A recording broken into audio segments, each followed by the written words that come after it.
Le CAC 40 termine la séance en repli d'1,6%, plombé par les inquiétudes liées aux négociations commerciales entre la Chine et les États-Unis. Côté valeur, Imerys plonge de près de 15% après avoir vu son bénéfice net reculer de 8,7% au premier trimestre, dans le sillage de la baisse des volumes de vente, notamment dans les marchés de l'automobile en Europe et de l'industrie. Le leader mondial des spécialités minérales pour l'industrie a par ailleurs annoncé l'arrêt temporaire d'une usine à Hillsborough aux États-Unis en raison d'une contamination à l'amiante. Total recule pour sa part de 2,7%. Le groupe pétrolier a été pénalisé par une dégradation de recommandation de la part d'un analyste. Et puis du côté des hausses, Iliad prend près de 5% après avoir levé le voile sur son plan stratégique Odyssée 2024.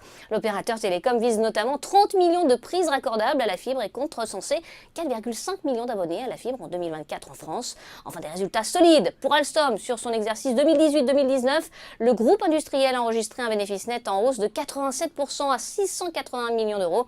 Le chiffre d'affaires est ressorti à un peu plus de 8 milliards d'euros, en progression de 10%. Les comptes ont bénéficié d'une augmentation des volumes et de la maîtrise des coûts. Le titre termine en hausse d'1,2%. À New York, Sabrina Cagluzzi pour Trading Central. Je vous souhaite une très belle fin de journée. À demain.